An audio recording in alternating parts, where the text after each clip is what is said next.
우리는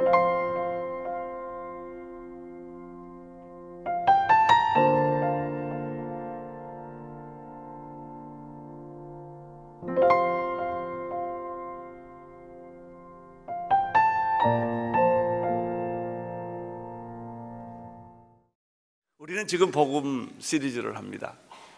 복음의 능력과 복음의 축복입니다. 그 복음의 중심에는 예수 그리스도께서 서 계십니다. 이것을 다른 말로 말하면 예수님이 우리에게 주시는 능력과 예수님이 우리에게 주시는 축복이라고 할 수가 있습니다. 첫째는 자녀됨의 축복이었습니다. 우리가 하나님의 자녀가 이미 되었다는 이 사실은, 엄연한 이 사실은 우리에게 엄청난 많은 것들을 가르쳐주고 깨우쳐주고 또 영향력을 주는 것입니다. 두 번째, 우리는 이미 아담과 이브가 실패한 이 원죄에서부터 보혈로 자유함을 하나님이 주신 것입니다. 여러분들은 이미 죄로부터 자유하셨습니다. 이미 죄 문제를 해결하셨습니다. 세 번째는 마귀가 우리를 얽어매고 마귀가 우리를 속이고 마귀가 우리를 거짓으로, 거짓된 환상으로 이끌어가고 있는데 예수 그리스도를 믿음으로 말미암아 그 안에 있는 생명의 성령의 법이 죄와 사망의 법에서 우리를 그 올무에서 풀어준 거예요. 할렐루야. 해방된 것입니다. 복역의 때가 끝난 것입니다. 이것을 우리가 공부를 했습니다. 그 결과로 하나님은 우리에게 죽음과 죄뿐만 아니라 우리가 현실적으로 제일 고통 겪고 있는 것은 육신의 질병입니다. 사람은 세 가지로 되어 있습니다. 육신과 혼과 영으로 되어 있는데 현실적으로 제일 부딪히는 것은 육신입니다. 여러분, 밥 한 끼만 안 먹어도 현실적으로 배가 고프고요, 잠만 못 자도 현실적으로 아주 괴롭습니다. 육신의 병이 있을 때 현실적으로 우리는 얼마나 고통을 겪는지 모릅니다. 주님은 그걸 아시고 채찍에 맞음으로 너는 이미 나음을 입었다. 치유가 일어난 것입니다. 이미 치유가 일어난 것입니다. 예수 그리스도께서 여러분의 치유를 이미 담당하셨습니다. 그리고 오늘 다섯 번째 설교는 이 네 가지 축복을 또 다른 관점에서 하나님이 주시는 것입니다. 요즘 성도님들이 저에 대해서 이런 말을 합니다. 요즘 목사님이 믿음이 좀 좋아지셨다고 말합니다. 또 어떤 분은 이렇게 말했어요. 목사님이 요즘 거듭났다고 그렇게 표현을 했습니다. 이 성도님들이 느끼기에 그러시다는 것 같아요. 이렇게 제 설교를 오래 들었는데 요즘의 설교는 뭔가 좀 다르다. 이제 이런 제가 전화, 편지 이런 얘기들을 해외에서도 많이 듣고 또 동시에 그런 많은 간증을 제가 들어요. 지난주에 설교에 내가 이런 일이 있었습니다. 들어보니까 내 설교 사역 역사 중에 한 번도 없었던 그런 일들이 계속 일어나고 있는 거예요. 그래서 제가 꼭 반문하면 정말입니까? 정말 그렇습니까? 정말 암이 났습니까? 정말 모든 당신의 병이 정말 떠났습니까? 그러면 정말 그렇대요. 그렇다는 그 증거가 의사의 무슨 확인증은 없고 얼굴 표정이 그렇게 밝고 눈물이 있고 그런 것을 제가 발견을 했습니다. 저는 이번 특별히 고난주간 새벽기도에 이런 일들이 여러분에게 충만하게 임하기를 바랍니다. 좀 시간을 충분히 가지고 설명도 하고 말씀도 나누고 기도도 해서 좀 많은 그런 축복과 은혜들을 받고 싶은데 주일 설교는 제한이 되어 있어서 그렇게 많이 못했습니다만은 이번에 고난주간 새벽 기도를 통하여 그리고 계속되는 우리의 설교와 기도를 통하여 지금부터 계속해서 이런 일들이 여러분의 집안에, 여러분 개인에, 여러분의 사업에, 우리 민족 속에 이 생명의, 부활의 생명의 역사들이 일어나기를 저는 간절히 기도하고 또 기대하고 있습니다. 여러분, 어떻게 이러한 은혜 가운데 들어갈 수가 있겠습니까? 은혜는 이미 주어졌는데 어떻게 우리가 이 안에 들어갈 수 있겠습니까? 축복은 이제 오는 게 아니에요. 주어졌어요. 미래는 이미 주어졌어요. 우리가 미래를 향해 가는 게 아니고 약속된 미래가 우리에게로 오고 있는 거예요. 은혜는 주어졌습니다. 축복은 주어졌습니다. 능력도 주어졌습니다. 문제는 내가 그 은혜 안에 들어가는 거예요. 은혜 안에. 지금 우리는 은혜의 문턱에 있습니다. 오랫동안 은혜를 바라보기만 하고 있지 은혜 안에 못 들어갔어요. 마치 이것은 배고픈 사람이 맛있는 음식을 배고픈 만큼 바라보고 있는데 먹지 못하고 있는 거나 똑같은 거예요. 그러니 얼마나 답답합니까? 그 얼마나 목말라. 이것이 사슴이 시냇물을 사모하듯이라는 말이에요. 목마른 사슴이 시냇물을, 이 갈증이 있는데 이 갈증을 이게 채워줘야 되거든요. 이게 예배예요. 예배를 통해서 나는 여러분의 영적 갈증이 해결되기를 바라고요, 십자가의 보혈을 통하여 여러분이 은혜의 문 안에 들어가기를 축원하는 것입니다. 오늘 나의 설교가 여러분을 은혜 안으로 들어가게 하는, 접촉하게 하는, 그래서 그 사막에서 흐르는 샘물을 먹는 그런 축복이 오늘 이 설교 시간에도 일어나기를 축원하는 것입니다. 그럼 은혜 안에 들어가는 비결은 무엇인가? 하나밖에 없어요. 은혜 안에 들어가는 비결은 하나밖에 없어요. 그게 믿음이에요. 우리가 많은 말을 했고 많은 설교를 했고 많은 훈련을 했지만 결론은 딱 하나로 들어오더라고요. 믿음이 없어요. 믿음이 없어요. 몰라서가 아니에요. 그 수영 배우는 사람이 꼭 이런 것 같아. 그 수영 코치한테 수영을 배우고 체조를 딱 하고 물 앞에 들어가려고 이러고 있다가 아니야, 나는 좀 준비 운동이 더 필요해. 또 준비 운동하고 또 와요. 아니야, 내가 아직 들어갈지를 못해. 계속 수영장 앞에 맴도는 사람하고 똑같아. 물속으로 확 들어가시기를 축원합니다. 은혜 안으로 들어가세요. 은혜 문 앞에 있지를 마시고. 그것이 믿음이에요. 믿음. 우리는 우리 인생의 여러 가지 현실적인 문제에 부딪혔을 때 믿음이 없어요. 믿음이 없어요. 두려워해요. 주저해요. 의심해요. 뛰어들지를 못해요. 그래서 예수님께서 제자들에게 그렇게 속상했던 거예요. 어찌하여 믿음이 없느냐. 믿음이 적은 자들아, 믿음이 있을지어다. 예수님이 너무 답답해서 그런 얘기를 십자가에 못 박히고 부활하실 때까지 하십니다. 부활하실 때까지. 그러니까 제자들도 어지간해요. 그럼 교회를 나오지 말든지 믿음이 있든지 둘 중에 하나. 교회는 계속 나오면서 믿음이 없어요. 설교를 계속 들으면서도 믿음의 행동은 안 하신단 말이죠. 믿음이 있을지어다. 오늘 나는 여러분이 믿음의 결정적인 행동을 하기를 축원합니다. 그럼 그 믿음은 내 신념이 아니에요. 내 신념, 내 비전이 아니라고요. 믿음은 내 확신이 아니에요. 그래서 안 되는 거예요. 믿음은 내 지식이나 내 이성이나 내 여러 가지 체험이 아니에요. 그것은 믿음 비슷하지만 믿음이 아니기 때문에 우리가 늘 속아왔던 거예요. 우리가 속은 것 중에 하나가 뭐가 있냐면 그냥 말로 쉽게 믿습니다. 나 선포했어요. 그래요. 사람 만나면 목사님 나 선포했어요. 보면 안 한 거예요. 그냥 입술로 했지. 그건 백날 해봐야 소용없다니까요. 어떤 사람은 또 주문처럼 믿습니다. 그렇게 주문처럼 외워도 그건 믿는 게 아니에요. 속으로 믿어야지.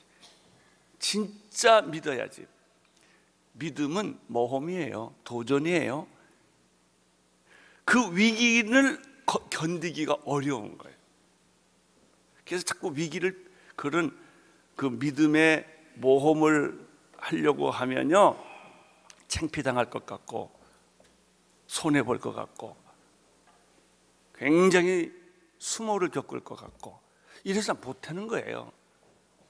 여러분의 믿음이 세 가지입니다. 첫째, 하나님의 말씀으로부터 오는 믿음이어야 합니다.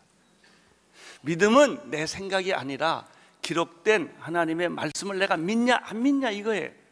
근데 우리는 어떤 말씀은 믿고 어떤 말씀은 안 믿고 골라서 믿어요. 이건 말도 안 된다. 이런 일은 일어날 수 없다. 내가 그래봬도 50년 동안 아팠는데 어떻게 말 한마디로 병 고치냐. 그렇게 내가 수술했고 약 먹었고 그랬는데 안 믿어요. 그래서 이게 안 믿어지는 거예요. 믿음은 내 생각이 아니라 하나님의 약속된 말씀을 믿는 게 믿음이에요. 두 번째, 믿음이란 뭐냐? 예수 그리스도의 십자가의 사건을 믿는 게 믿음이에요. 예수 그리스도께서 십자가에 못 박혀 돌아가실 때 피 흘리시는 그 보혈의 능력이 내 안에 들어오는 것이 믿음이에요. 세 번째, 믿음이란 뭐냐? 성령님의 기름 부으심을 경험하는 게 믿음이에요. 그 내용이 믿음이란 말이에요. 나는 여러분에게 하나님의 말씀이 믿어지는 축복이 있기를 바랍니다. 그 말씀이 죽은 말씀이 아니라 그 말씀이 자꾸 생각나기를 바랍니다. 그 약속이 때마다, 일마다, 사건마다, 시간마다 그 말씀이 생각나야 돼요. 나는 예수 그리스도의 보혈의 능력이 여러분의 영혼에 가득 충만하게 흐르기를 축원합니다. 그게 믿음이에요. 그게 이렇게 보혈이 있으면 믿음이 막 이렇게 불끈불끈 솟아나는 거예요. 여러분 안에 성령의 기름 부으심이 넘치기를 바랍니다. 아멘. 그렇게 될 때 모든 두려움과 염려와 불안이 사라집니다. 당신이 하나님의 자녀가 되었다라는 이 약속의 말씀을 믿는 순간에 모든 불안, 염려, 근심, 걱정이 사라지는 거예요. 사라지는데 두 가지가 있어요. 하나는 점진적으로 사라지는 것이 있고 하나는 순간적으로 사라지는 게 있어요. 복음은 순간적으로 사라집니다. 여러분이 예수 그리스도를 믿으면 점진적으로 예수 믿는 게 아니라 순간적으로 단번에 일회적으로 구원받습니다. 그러나 예수를 믿는 사람이 되는 것은 평생 걸려요. 그건 점진적으로 이루어져요. 이 두 가지를 구분하셔야 돼요. 여러분의 죄는 순간적으로 보혈로 없어졌어요. 그러나 여러분이 이제는 죄가 없어졌기 때문에 죄를 안 짓는 그런 성숙한 사람이 되는 것은 시간이 걸려요. 그거하고 죄가 순식간에 사라진 것하고 구분하셔야 됩니다.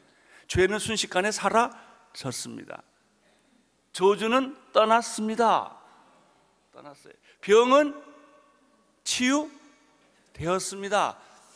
병을 아무리 고쳐줘도 계속해서 음식 조절하고 운동 안 하면 어떡할까요? 또 아프지요. 그걸 두 개를 구분하세요. 여러분의 병은 이미 치유 선포하세요. 죄는 떠났습니다. 저주도 떠났습니다. 여러분 하나님의 자녀가 되었습니다. 아멘. 할렐루야. 이 말 하는 동안에 힘이 난다니까요. 이 말을 내가 나는 하나님의 자녀다 라고 선언하는 순간에 모든 외로움, 모든 고독, 모든 불안, 고아의식 이게 다 없어지는 거예요. 그리고 내가 아들됨의 의식으로 충만하기 시작해요. 하나님은 내 아버지시다. 그러니까 두려움이 없어져요. 여러분, 두려움이 자꾸 인간적인 행동을 하게 하는 거예요. 안 믿어지니까 자꾸 이렇게도 해보고 저렇게도 인간적인 수단을 쓰는 거예요. 믿음 있는 사람은 하나님께 다 맡겨요. 내가 하려고 하지 않는단 말이죠. 나는 여러분 안에 모든 불안, 염려, 근심, 걱정이 오늘 시간에 사라지기를 바랍니다. 죄의 짐과 죄의 영향력이 사라지기를 축원합니다. 모든 저주와 억압이 사라지기를 축원합니다. 나는 여러분의 각종 질병과 상처가 회복되기를 축원합니다. 이번에 보니까 수많은 분들이 설교 도중에 또 개인 기도하는 중에 설교를 듣고 많은 간증과 기적이 있는데 제가 그 얘기를 가만히 들어보니까 결론이 딱 하나가 있더라고요. 그게 뭐냐면 제 설교 듣는 도중에 선포를 하더라고요. 사람 속으로. 겉으로 선포하면 옆에 다 들리니까 내 손에 습진이 날지어다 이렇게 자기가 선포를 했는데 낫대는 거예요. 나는 제일 안 믿어준 것 중에 하나가 무슨 피부병 하나 있지요. 예? 아토피성이 순식간에 없어져 버렸대. 설교 듣는 도중에. 나 잘 안 믿어져요.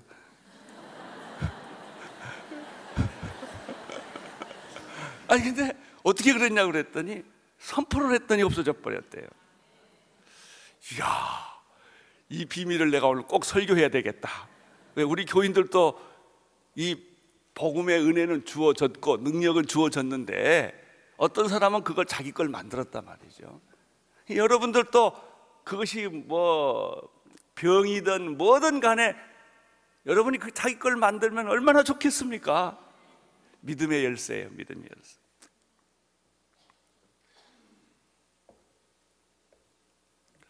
오늘은 다섯 번째 권세와 축복에 대해서 나는 하나님이 여러분에게 기름 부어 주시기를 축원합니다. 말씀으로 기름 부어 주시고 보혈로 기름 부어 주시고 또 성령으로 기름 부어 주셔서 오늘 죽은 여러분의 영혼이 살아나기를 바랍니다. 여러분, 우리가 예수 믿고요, 우리가 지금 버티고 사는 것은 자연적인 생명력 때문에 버티는 거예요. 여러분, 우리가 자연 치유력이 있어요. 가만히 있어도 치유돼. 이건 자연 치유력이에요. 햇빛 앞에만 있어도 치유되고요, 바닷가 앞에 있어도 치유되고요, 좋은 공기 속에 있어도 자연 치유가 일어나요. 그러나 성령이 임하면 영적 치유가 일어납니다. 자연 치유와 더불어 영적 치유가 여러분에게 일어나기를 축원하는 것입니다. 아주 요즘 이런 설교하면 너무 재밌어요. 왜냐하면 설교하면 막 설교대로 이루어지니까. 말씀이 그거더라고요. 말씀은 우리의 이성을 깨우는 작업이 아니라 우리의 영을 변화시키는 작업이에요. 하나님의 말씀, 보혈의 능력, 성령의 역사가 여러분의 기도 속에 임하기를 축원합니다.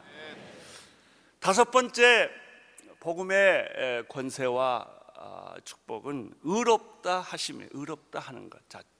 자녀됨, 죄사함, 해방됨, 치유됨, 의롭다 하심. 의롭다 하심.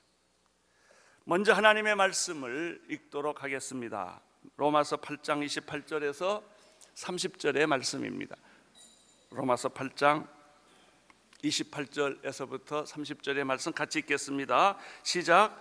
우리가 알거니와 하나님을 사랑하는 자 곧 그 뜻대로 부르심을 입은 자들에게는 모든 것이 합력하여 선을 이룬다. 하나님이 미리 아신 자들 또한 그 아들의 형상을 본받게 하기 위하여 미리 정하셨으니 이는 그를 많은 형제 중에서 맏아들이 되게 하려 하십니다. 미리 정하신 그들을 또한 부르시고 부르신 그들을 또한 의롭다 하시고 의롭다 하신 그들을 또한 영화롭게 하셨느니라. 나는 여러분들을 법정으로 초대하려고 합니다. 왜냐하면 의롭다 하심이라는 단어가 법정 용어이기 때문에 그렇습니다. 이 법적인 상황에서 이 말이 이해가 됩니다. 법정에 가보면 피고인이 있습니다. 그리고 피고를 기소한 검사가 있습니다. 그리고 피고를 반면에 변호하는 변호사가 있습니다. 그리고 그 앞에는 재판장이 있습니다. 이것이 법정에서 우리가 발견할 수 있는 그림입니다. 거기에 나타난 그 법적인 관계는 우리는 피고로 부름을 받았습니다. 당신은 사형수요, 사형받아 마땅합니다 라는 피고석에 앉아 있고요, 검사는 율법입니다. 율법이 우리를 사형수로, 우리를 피고 당신은 사형받아 마땅합니다 라고 율법이 우리한테 얘기를 하는 것입니다. 그것을 변호해 주시는 분이 예수 그리스도이십니다. 그리고 열심히 이것을 듣고 마지막으로 결론을, 선고를 하시는 분이 하나님으로 되어 있습니다. 이런 대충 그림입니다. 검사의 논고를 듣고 변호사의 변론을 듣고 재판장은 마지막으로 결론을 내리게 됩니다. 결론은 둘 중에 하나입니다. 중간이 없어요. guilty냐 유죄냐 또는 not guilty냐, 무죄냐, 둘 중에 하나입니다. 그리고 최고 재판부의 대법이라든지 헌재의 결정은 아무 누구도 못 바꿉니다. 결정에 최고의 재판장이신 하나님께서 예수님의 십자가의 변론을 들으시고 마지막 최고의 권위를 가지고 더 이상 여기서 선고가 내리면 더 이상 갈 데가 없어요. 마지막 결론을 우리 온 인류에게 내려주신 것이 무엇이냐면 not guilty, 무죄다 그러는 거예요. 무죄. 이것이 의롭다 하심이라는 단어입니다. 이제 너는 어떤 뭐 여러 가지 재판에서 뭐 이런 말 저런 말 많이 있었어. 너는 과거에 어떻게 살았고 무슨 죄를 지었고 뭐 수많은 얘기가 오고 갔어요. 그리고 예수님이 그때마다 십자가의 보혈로 변론을 계속 해줬어요. 재판장의 마지막 선언은 의롭다 하심이라는 도장을 꽉 찍은 거예요. 할렐루야. 이게 의롭다 하심의 권세와 축복입니다. 최근에 우리는 헌재에서 두 가지 재미있는 결정을 경험했습니다. 이것은 우리 생애에 있을 수 없는 아주 독특한 경험이에요. 첫째는 대통령 탄핵입니다. 설왕설래 말이 많았습니다. 헌재가 마지막에 결정을 해줬습니다. 대통령 탄핵 기소는 기각이다 라고 해줬어요.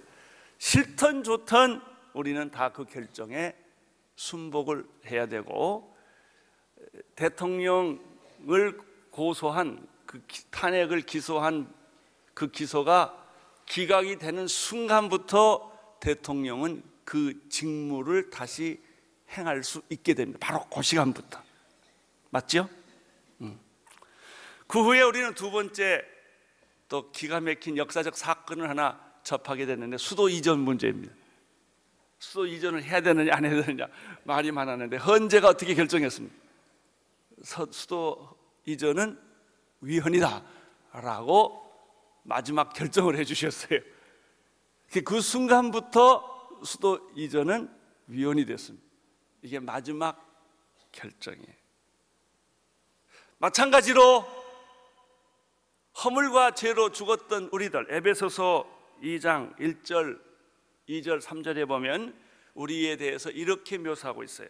우리는 허물과 죄로 죽었던 존재요, 세상의 풍습을 쫓았고 공중 권세 잡은 자를 따랐고 육체의 소욕을 따랐고 본질상 우리는 진노의 자식이었고 이미 우리는 다 아담과 이브 이후로 사형 선고를 받은 자들입니다. 그런데 예수님께서 십자가로에서 보혈의 변론을 계속 해주셔서 그 기소할 때마다, 율법이 나를 기소할 때마다 은혜의 십자가가 계속 그걸 변론해 준 거예요. 그리고 마지막 우리의 영원한 대재판장이신 하나님께서 우리에게 최종 선고를 해 주셨습니다. 그건 뭐냐면 무죄 선언이에요. 너는 의롭게 되었다라고 하는 거예요. 의롭지 못한 일들이 내게 너무나 많이 있지만 이유야 어떻든지 간에 대재판장이신 하나님께서 의롭다고 선언하는 순간부터 나는 뭐가 됐어요? 의롭게 된 거예요. 의롭게 된 거예요. 왜 할렐루야 안 하세요? 여러분, 무죄 선고 받으신 그 피고인이 그 순간 춤을 추지 않겠어요? 그 많은 재판, 긴 재판, 그 많은 사연 속에 마지막에 당신은 무죄요 라를 듣는 순간에 이 사람 눈에는 눈물이 흐르고 모든 상처는 치유되고 회복될 거 아니겠습니까? 할렐루야. 이분이 예수 그리스도십니다. 예수 그리스도께서 보혈의 변론을 해주셨어요. 십자가의 변론을 해주셨어요. 당신의 죄가 주홍같이 붉을지라도, 당신의 죄가 진홍같이 붉을지라도 하나님은 당신의 죄를, 먹보다 더 검은 죄를 눈과 같이 희게 해주셨고, 사형수로 살아가야 할 당신에게 무죄선을 해주셨고, 파렴치한 인생을 살아봤던 내 과거를 하나님은 영광스러운 새 삶으로 바꿔 주셨다. 할렐루야. 그러니까 제가 오늘 설교 준비하는데 신나지 않겠습니까? 그 결과 무죄선언, 의롭다 하심의 선언이 있고 난 이후부터 모든 결과는 달라지는 거예요. 구치소 갈 필요가 없으시고, 당신을 누가 조사할 필요도 없고, 당신을 누가 억압할 필요도 없어요. 여러분의 입장은 바꾸어졌습니다. 여러분의 입장은 바뀌어졌어요. 죄인에서 의인으로 바뀌어졌고, 병자에서 건강한 사람으로 바꾸어졌고, 저주는 축복으로 바꾸어진 줄로 믿으시기를 바랍니다. 그럼 뭐예요? 대답은 간단해. 바꿔줬습니다. 이렇게 말하면 돼. 바꿔줬습니다. 인생이 바뀌어졌습니다. 그렇게 말만 해도 귀신이 떠나가요. 쉽죠? 간단해. 여러분이 오늘 이 사실을, 해방이 됐다는 소식을 듣는 순간에 그것을 에이, 말도 안 돼, 해방될 리가 없어, 내가 문서를 봐야 돼, 이럴 필요가 없다니까요. 여러분, 모르면 마귀의 밥이에요. 그냥 계속 병 속에 사셔야 돼요. 저주 속에 살아야 돼요. 어둠 속에 살아야 돼요. 태양은 떴는데도 계속 지하실에서 나오지 않는단 말이죠. 나는 오늘 여러분들에게 말하면 지하실에서 나오세요. 병에서 나오세요. 저주에서 나오십시오. 하나님은 당신에게 무죄 선언을 했습니다. 당신은 의롭다 함을 받았습니다. 그리고 이제 이 설교 듣고 나가면 기분이 그렇게 좋은 거예요. 달라 이게요. 무죄 선언을 받고 버스 탄 사람하고요, 그거 선언 안 받고 탄 사람하고는 인생이 다르다니까요. 할렐루야. 오늘 얘기가 그것입니다. 28절을 한번 다시 보시겠습니다. 시작. 하나님을 사랑하는 자, 곧 그 뜻대로 부르심을 입은 자들에게는 모든 것이 협력하여 선을 이룬다. 의롭다 하심의 근거는 무엇입니까? 하나님의 절대적인 사랑과 은혜예요. 하나님을 사랑하는 자, 곧 그 뜻대로 부르심을 입은 자들에게 이게 적용이 됩니다. 로마서 3장 23절 24절에는 다음과 같은 말씀이 쓰여져 있는데, 이것은 좀 더 깊고 분명하고 자세하게 이 부분을 설명해 주는 말씀이에요. 같이 읽겠습니다. 시작. 모든 사람이 죄를 범하였음에 하나님의 영광에 이르지 못하더니 그리스도 예수 안에 있는 구속으로 말미암아 하나님의 은혜로 값없이 의롭다 하심을 얻은 자 되었느니라. 예수 안에 있는 구속. 여러분, 의롭다 하심이나 구속이나 같은 말이에요. 구속. 구속은 상업 용어고 의롭다 하심은 법정 용어예요. 그래서 조금 차이가 있는 것뿐이에요. 구속은 뭐냐면 사고 파는 관계를 말하는. 예수님 당시에는 사람들이 노예제도가 있었습니다. 노예를 돈 주고 샀습니다. 그럼 내 거가 돼요. 물건처럼. 팔기도 하고 사기도 합니다. 내가 노예를 돈 주고 샀는데 돈 주고 산 그 노예를 내가 내 거니까 자유를 줄 수도 있어요. 돈 주고 사서 너는 자유다, 종이 노예가 아니다라고 착한 주인이 그렇게 할 수 있어요. 그럴 때 돈 주고 사서 이 사람을 자유롭게 해준 걸 구속이라는 단어를 쓰는 거예요. 우리는 뭘 받았어요? 예수 그리스도로 말미암아 구속, 상업용어입니다. 이거 다른 말로 말하면 하나님의 은혜로 값없이 뭘 받았어요? 재판용어로 쓴 거예요. 의롭다함을 받게 되었다라고 하는 것이. 이제 분명해집니까? 구속과 의롭다 하심. 여러분은 의롭게 이미 되었습니다. 법적인 근거가 있습니다. 여러분은 상업적인 관계에 있어서 돈을 다 죄값을 십자가에서 지불하시고 여러분을 자유케 하셨습니다. 여러분이 다시 죄값을 치를 필요가 없습니다.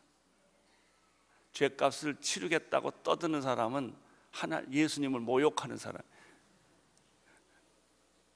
죄값 치루었습니다. 할렐루야.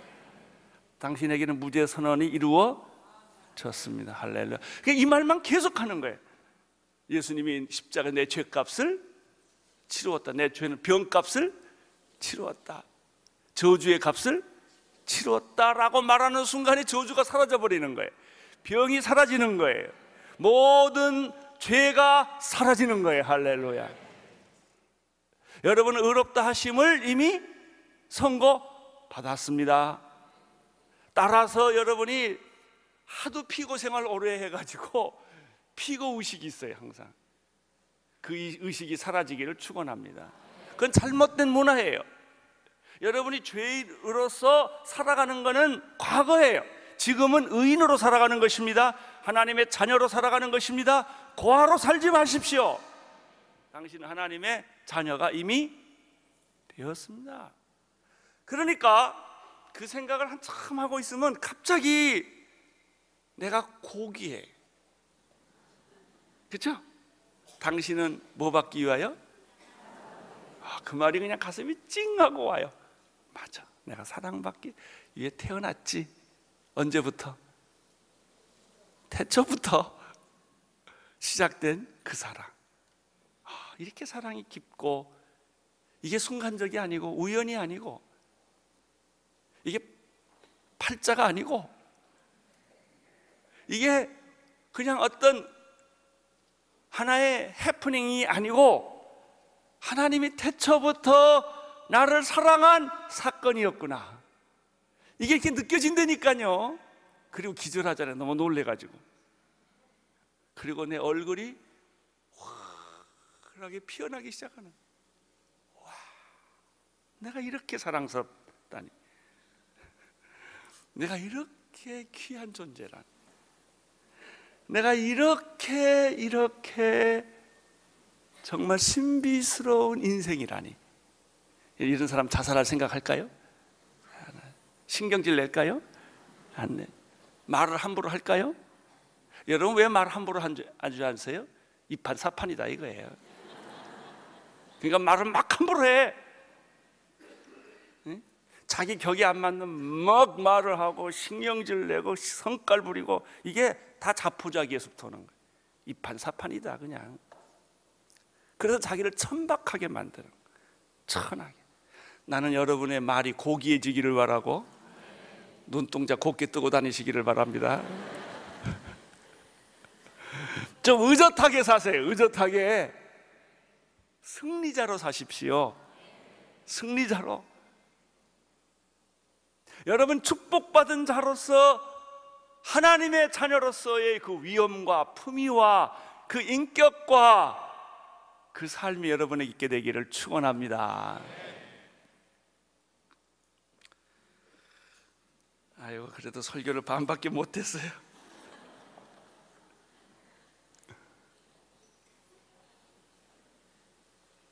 이 설교 더 듣고 싶은 사람은 양재로 오십시오. 29절을 읽어주세요. 29절 시작. 그 아들의 형상을 본받게 하기 위하여 미리 정하셨으니 이는 그러 많은 형제 중에서 맏아들이 되게 하려 하십니다. 그러면 하나님이 우리를 의롭다라고 하신 목적이 있을 거 아닙니까? 두 가지예요. 첫째는 누구의 형상을 받기 위하여? 하나님의 아들의 형상을 주기 위해서.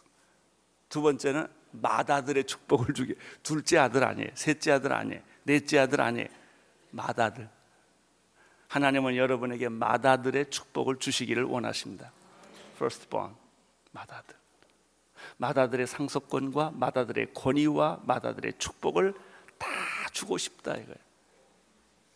당신에게 하나님은 아들의 형상을 본받게 하도록 만들고 싶다 이거예요.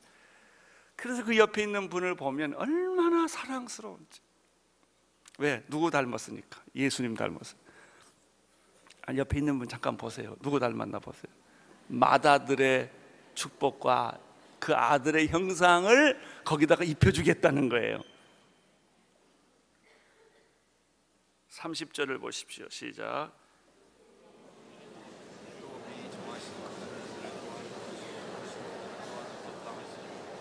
의롭다 하신 그들을 또한 영화롭게 하셨네. 그렇다면 의롭다 하심의 과정, 단계는 무엇인가?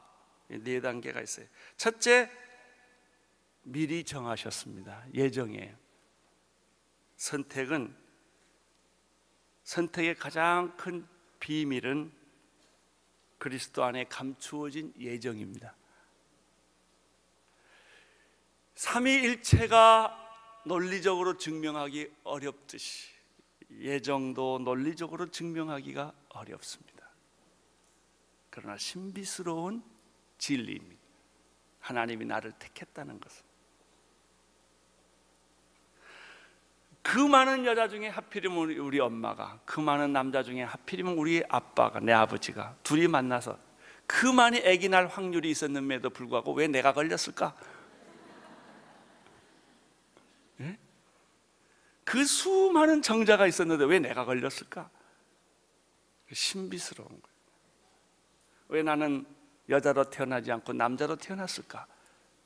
나는 왜 과거에 태어나지 않고 현재에 있고 미래에 태어나지 않고 현재에 있는 것일까? 역사예요. 신비스러운 것인데 이것은 설명할 길이 없어요. 신비는 그냥 받아들여야 돼요. 신비스럽게 꽃 한 송이를, 신비를 그냥 받아들이고 시를 써야 돼요. 그걸 가지고 분석하면, 눈물을 분석하면 안 돼요. 뭐 거기에 H2에다 HCl 좀 붙어가지고 뭐 있다 이렇게 말하면 안 돼. 그 눈물에 대한 가장 반역적인 해석이에요.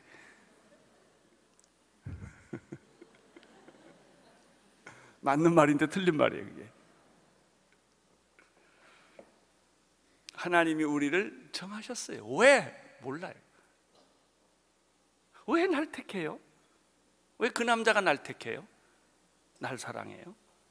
왜 그 여자가 날 택해요? 참 이 해결하기 어려운 얘기예요. 하나님은 우리를 택하셨다, 정하셨다는 거예요. 정하신 그들을 또한 어떻게, 두 번째, 부르셨다. 이 부름이라는 것은 선택이 없으면 부름이 없습니다. 그냥 암으로 가는 개똥이 부르듯이 야 개똥아 이렇게 부른 게 아니에요. 나를 지나가니까 부른 것도 아니고 있으니까 부른 것도 아니고 날 선택해서 부르신 거예요. 부름에 응답하십시오. 그래서 불렀기 때문에 거절하지 마세요. 세 번째, 부르신 그들을 또한 뭐예요? 그냥 부르기만 하면 어떻게 하겠어요? 의롭다 하게 해서 일시켜야지. 그 사람을 의롭다 하게 하시고, 마지막으로 의롭다 하신 그들을 또 어떻게 해요?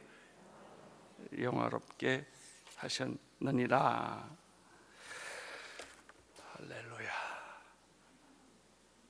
여러분, 이 사실을 선언하세요. 하나님은 나를 택하셨지요. 나를 부르셨지요. 나를 의롭게 하셨지요. 하나님은 나를 영화롭게 하셨죠. 그날에 천국에서 나를 완전히 영화롭게 하실 거예요. 그래서 주님, 지금 내가 가지고 있는 현실적인 모든 문제가 이런 틀 속에서 해결되기를 원합니다. 죄가 떠나기를 원합니다. 습관적인 죄가 떠나기를 원합니다. 해방이 됐는데도 그 소식을 모르고 계속 억압대처럼 사는 것처럼 마귀에게 끌려가는 나의 삶이 종집어 찢겨지기를 원합니다. 죄가 떠나가기를 원합니다. 내 불안과 고아의식이 떠나가기를 원합니다. 하나님 아버지, 나를 그렇게 지배했던 질병이 오늘 이 시간에 떠나가기를 원합니다. 모든 병들은 묶임을 받을지어다. 떠날지어다. 할렐루야. 주님을 찬양합니다. 박수 한번 하십시오. 아멘. 이것이 의롭다 하심을 받은 권세와 축복입니다. 기도하겠습니다. 주님, 의롭다 하심의 축복을 우리 성도님 모두가 이 시간 그 선언을 듣고, 하나님의 우렁찬 선언을 듣고 세상에 나가서 자유하게 살게 하여 주옵소서. 예수님 이름으로 기도합니다.